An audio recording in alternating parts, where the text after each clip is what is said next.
Assalamualaikum warahmatullahi wabarakatuh.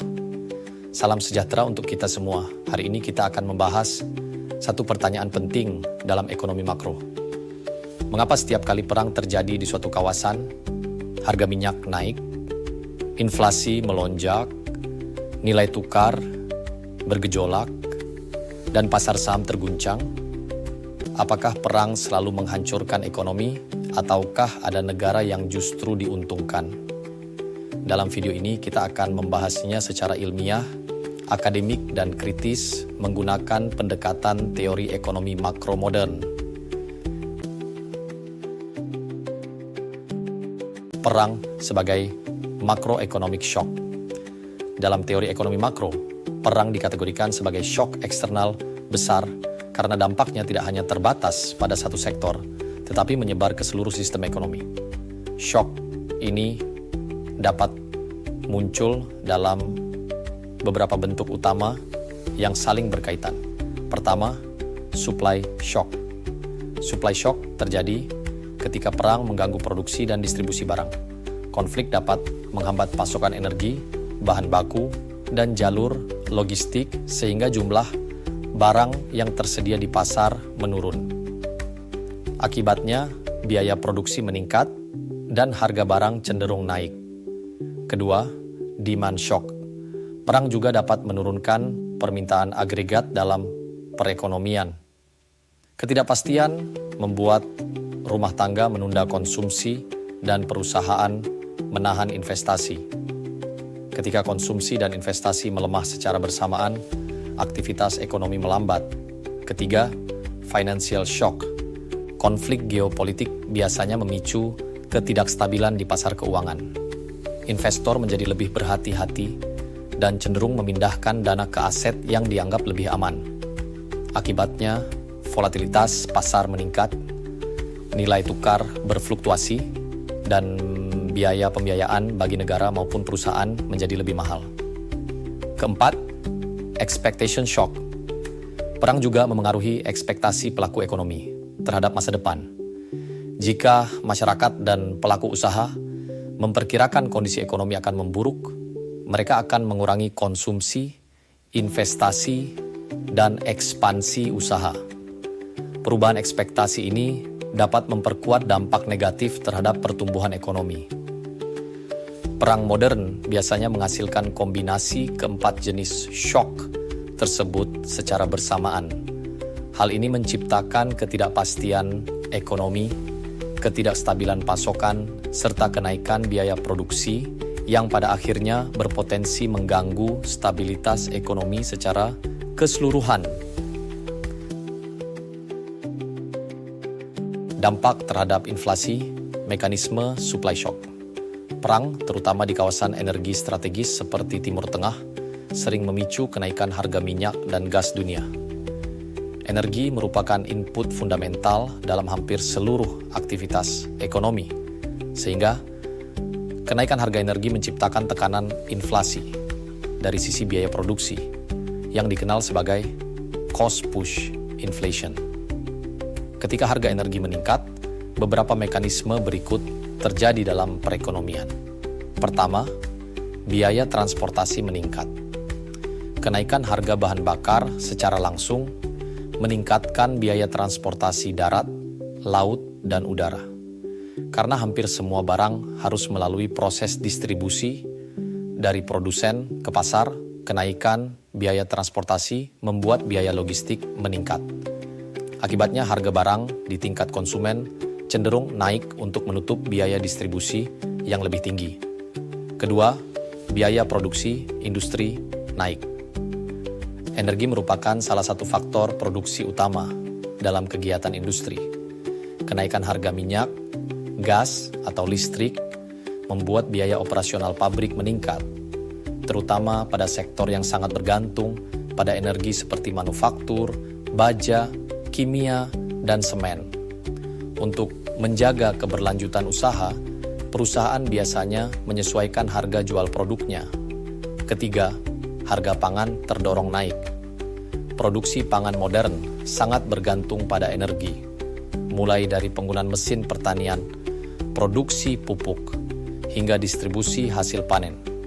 Ketika harga energi meningkat, biaya produksi sektor pertanian ikut naik. Dampaknya adalah kenaikan harga bahan pangan di pasar. Keempat, harga barang konsumsi ikut meningkat. Ketika biaya transportasi, biaya produksi industri, dan biaya produksi pangan meningkat secara bersamaan, perusahaan akhirnya meneruskan kenaikan biaya tersebut kepada konsumen dalam bentuk harga yang lebih tinggi. Proses ini menyebabkan kenaikan tingkat harga umum dalam perekonomian atau inflasi. Energi adalah input dasar hampir semua sektor.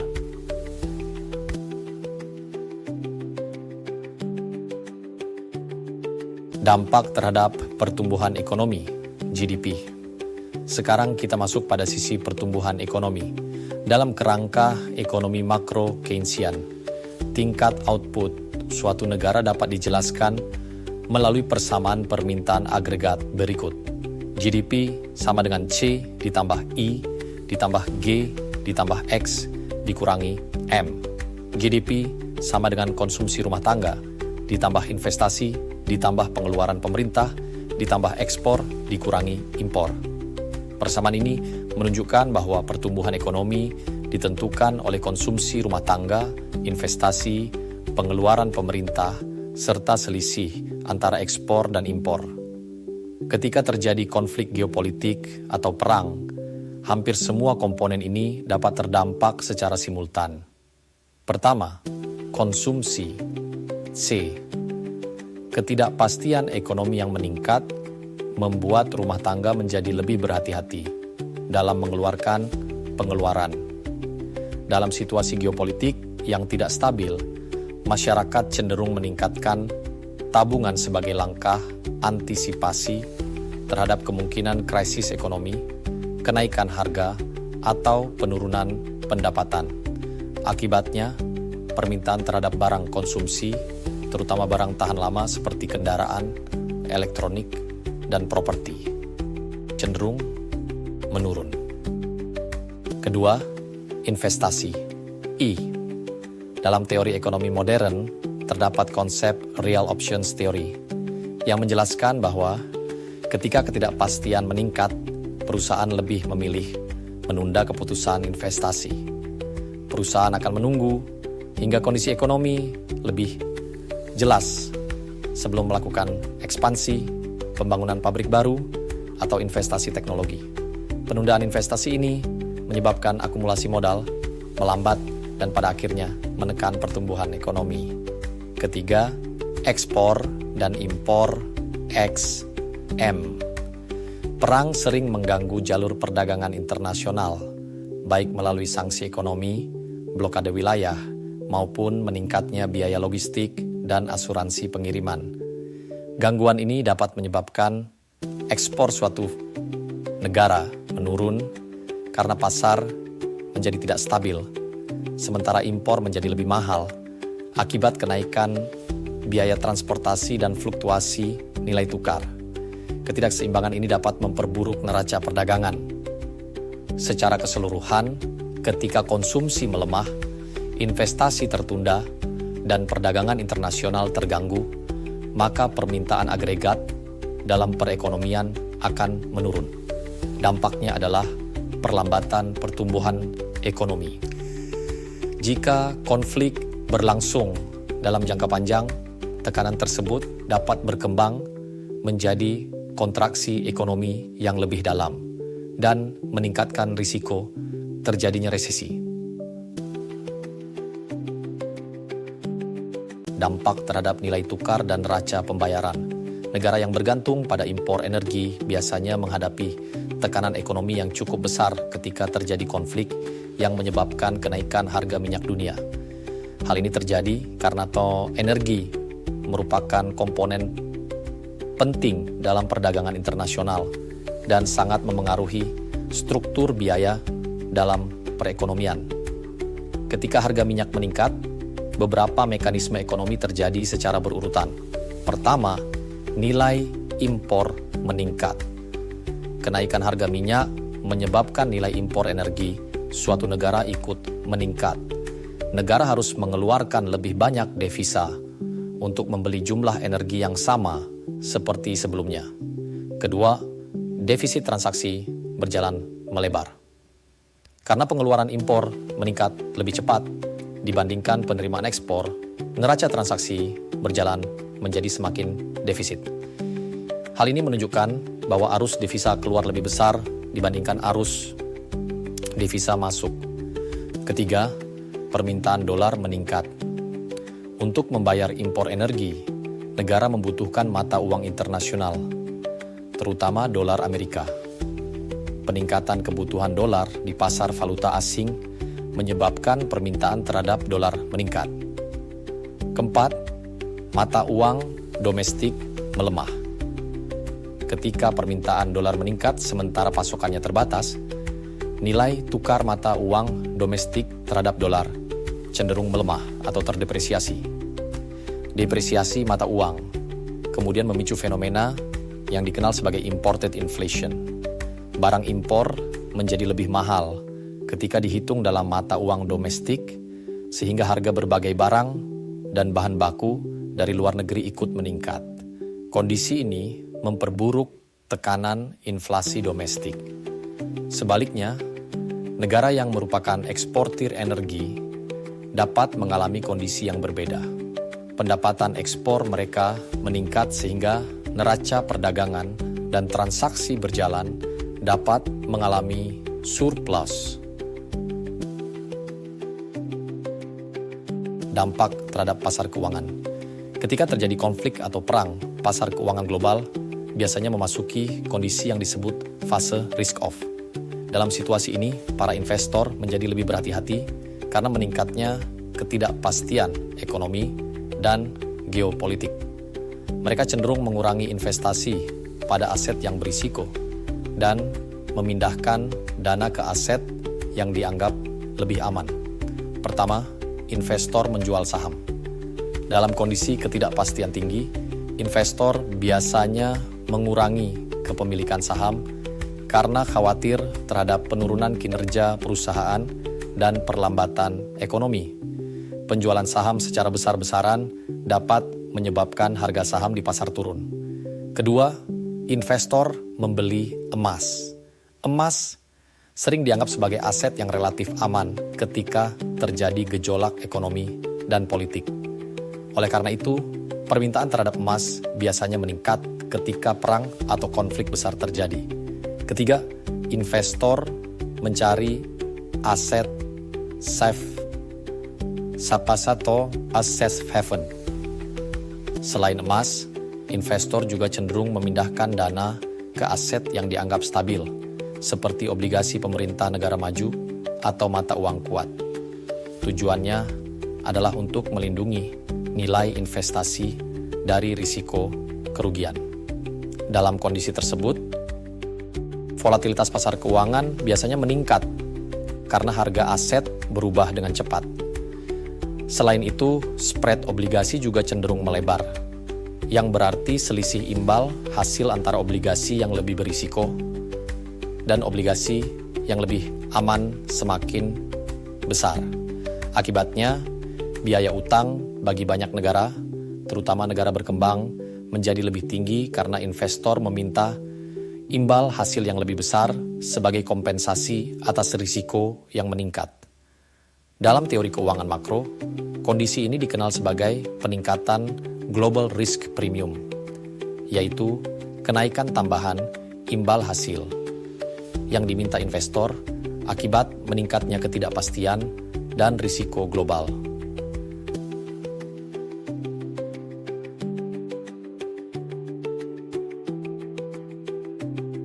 Dilema kebijakan bank sentral.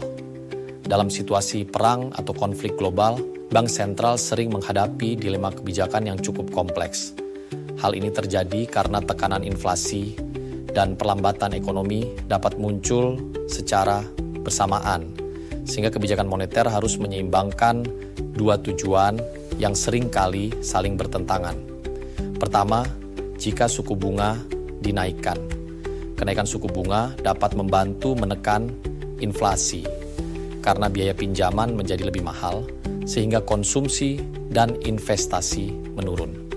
Namun kebijakan ini juga dapat memperlambat aktivitas ekonomi karena perusahaan dan rumah tangga mengurangi pengeluaran serta investasi. Kedua, jika suku bunga ditahan atau tidak dinaikkan. Menahan suku bunga dapat membantu menjaga pertumbuhan ekonomi karena biaya kredit tetap relatif rendah dan aktivitas ekonomi dapat terus berjalan.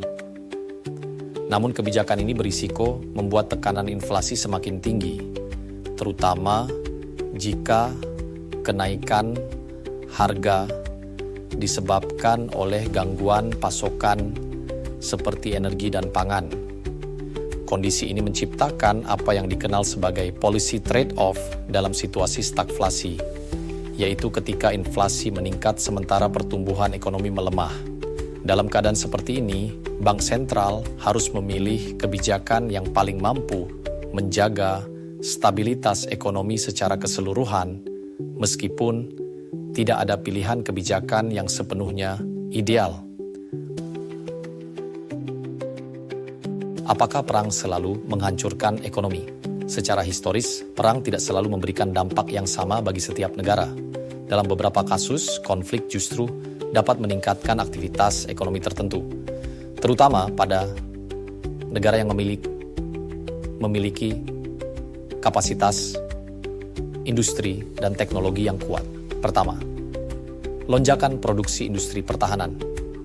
Ketika perang terjadi, permintaan terhadap peralatan militer seperti kendaraan tempur, pesawat, senjata, dan teknologi pertahanan meningkat secara signifikan. Hal ini dapat mendorong peningkatan produksi industri pertahanan dan membuka lapangan kerja di sektor tersebut. Kedua, stimulus fiskal yang besar. Dalam kondisi perang, pemerintah sering meningkatkan belanja negara untuk membiayai kebutuhan militer, logistik, dan keamanan. Peningkatan pengeluaran pemerintah ini dapat mendorong aktivitas ekonomi jangka pendek melalui peningkatan permintaan agregat. Ketiga, percepatan inovasi teknologi. Tekanan dan kebutuhan dalam situasi perang sering mendorong percepatan penelitian dan pengembangan teknologi. Banyak inovasi penting dalam bidang teknologi, transportasi, komunikasi, dan kesehatan yang awalnya berkembang dalam konteks kebutuhan militer. Namun demikian, secara global perang besar hampir selalu menurunkan tingkat kesejahteraan dunia. Hal ini terjadi karena sebagian besar sumber daya ekonomi, seperti tenaga kerja, modal, dan anggaran negara dialihkan dari kegiatan produksi yang produktif menuju kegiatan militer. Akibatnya, efisiensi ekonomi menurun karena sumber daya tidak lagi digunakan untuk meningkatkan kesejahteraan masyarakat, melainkan untuk mempertahankan konflik. Perang sebagai gangguan sistemik dalam ekonomi global modern. Sekarang kita masuk pada bagian yang lebih reflektif dan konseptual. Perang bukan sekadar konflik militer antara dua negara. Dalam ekonomi makro modern, perang adalah gangguan sistemik terhadap arsitektur stabilitas global. Mengapa disebut sistemik? Karena ekonomi dunia hari ini tidak lagi berdiri dalam unit-unit terpisah. Ia adalah jaringan yang sangat terintegrasi melalui perdagangan lintas negara, rantai pasok global, integrasi keuangan internasional, sistem pembayaran global, pasar energi dunia. Dalam sistem seperti ini, satu gangguan regional dapat menyebar secara eksponensial. Gangguan terhadap stabilitas harga. Stabilitas harga adalah fondasi utama kebijakan makro modern. Bank sentral di seluruh dunia menargetkan inflasi rendah dan stabil. Namun perang secara inheren menciptakan gangguan pasokan energi, gangguan distribusi pangan, gangguan logistik dan pelayaran. Dalam ekonomi global yang saling bergantung, kenaikan harga minyak di satu kawasan akan meningkatkan biaya transportasi global, mendorong kenaikan harga bahan baku, memicu imported inflation di negara lain. Inflasi tidak lagi bersifat domestik, ia menjadi fenomena lintas batas. Secara akademik, ini menunjukkan bahwa stabilitas harga domestik kini sangat bergantung pada stabilitas geopolitik global. Artinya, kebijakan moneter nasional tidak sepenuhnya independen dari konflik internasional. Gangguan terhadap stabilitas keuangan. Sistem keuangan global bekerja berdasarkan kepercayaan. Ketika perang terjadi, 3 hal meningkat secara simultan. Ketidakpastian, volatilitas, premi risiko. Investor global akan memindahkan dana ke aset safe haven. Modal keluar dari negara berkembang. Spread obligasi meningkat. Dalam konteks ini, perang memicu apa yang disebut sebagai global financial tightening shock. Masalahnya bukan hanya pada negara yang berperang, negara yang jauh secara geografis pun dapat mengalami depresiasi mata uang, kenaikan biaya utang, tekanan likuiditas. Kita melihat bagaimana pasar keuangan modern tidak lagi lokal, ia bekerja seperti sistem saraf global. Jika satu titik terguncang, sinyalnya menyebar ke seluruh sistem. Gangguan terhadap stabilitas perdagangan. Globalisasi membuat produksi menjadi terfragmentasi. Satu produk akhir bisa bergantung pada komponen dari 10 negara berbeda. Perang mengganggu pertama, jalur pelayaran, kedua, asuransi pengiriman, ketiga, akses pelabuhan, dan keempat, sistem pembayaran lintas negara. Akibatnya muncul beberapa konsekuensi makro, yaitu pertama, lead time produksi meningkat, kedua, biaya logistik melonjak, dan ketiga, perusahaan mengurangi output. Dalam jangka panjang, kondisi ini mendorong fenomena yang disebut geoeconomic fragmentation. Dunia mulai terpecah dalam blok-blok ekonomi yang lebih tertutup. Hal ini mengurangi efisiensi global dan menurunkan potensi pertumbuhan jangka panjang. Integrasi global dan efek domino. Dunia modern sangat terintegrasi. Model ekonomi klasik sering mengasumsikan bahwa shock bersifat lokal. Namun, dalam kenyataannya, kita hidup dalam sistem interdependensi tinggi. Konflik regional dapat berdampak global melalui pertama, harga energi, kedua, harga pangan, ketiga, pasar keuangan, keempat, nilai tukar, dan kelima, ekspektasi inflasi. Ekonomi global hari ini bekerja seperti ekosistem.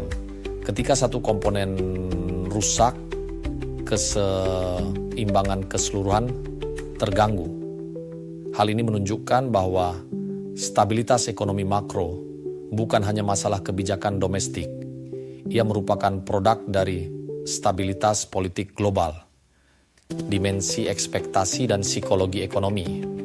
Bagian paling kritis dari perang adalah dampaknya terhadap ekspektasi.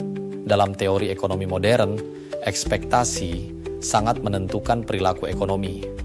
Jika pelaku usaha memperkirakan konflik akan berkepanjangan, maka respons yang muncul adalah pertama, investasi ditunda, kedua, ekspansi dihentikan, dan ketiga, perekrutan ditahan. Jika rumah tangga memperkirakan inflasi meningkat, maka perilaku yang muncul adalah pertama, konsumsi dipercepat, dan kedua, tabungan diubah bentuknya.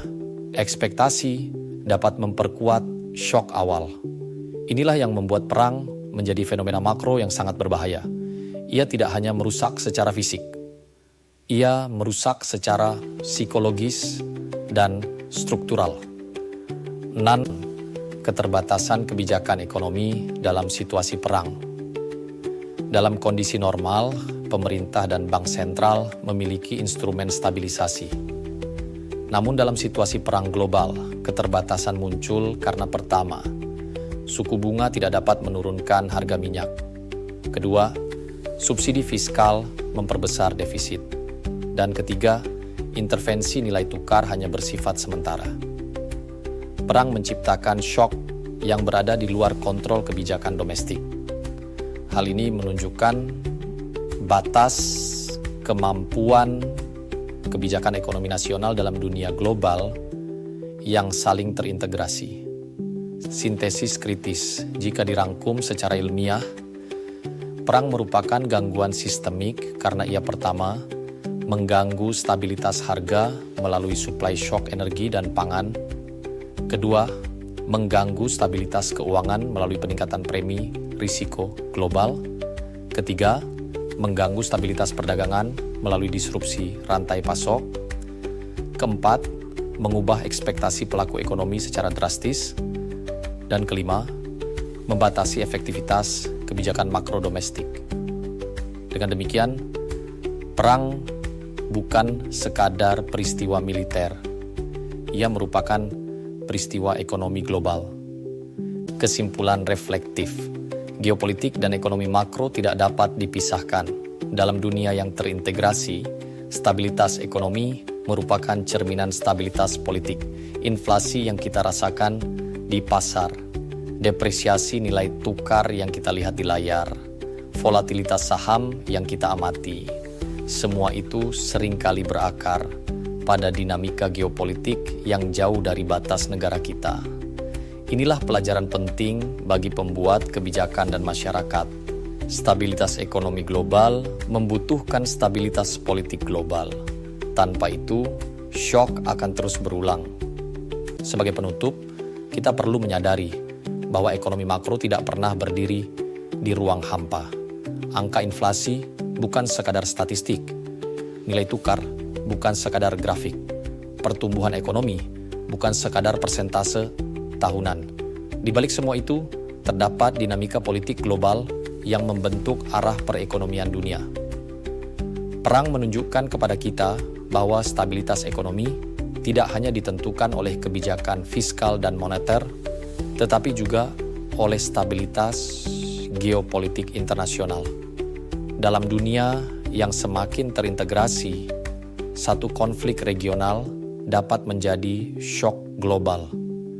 Inilah pelajaran besar bagi para pembuat kebijakan, akademisi, pelaku usaha, dan masyarakat.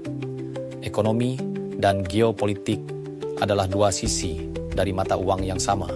Tanpa stabilitas politik global, stabilitas ekonomi akan selalu rapuh. Semoga pembahasan ini memberikan perspektif yang lebih luas dan lebih dalam bagi kita semua dalam memahami dinamika ekonomi makro di tengah ketidakpastian global. Terima kasih telah mengikuti pembahasan ini hingga akhir. Jika Anda merasa materi ini bermanfaat, silakan bagikan kepada rekan-rekan dan mahasiswa Anda. Tuliskan pandangan Anda di kolom komentar. Sampai bertemu pada pembahasan ilmiah berikutnya. Wassalamualaikum warahmatullahi wabarakatuh.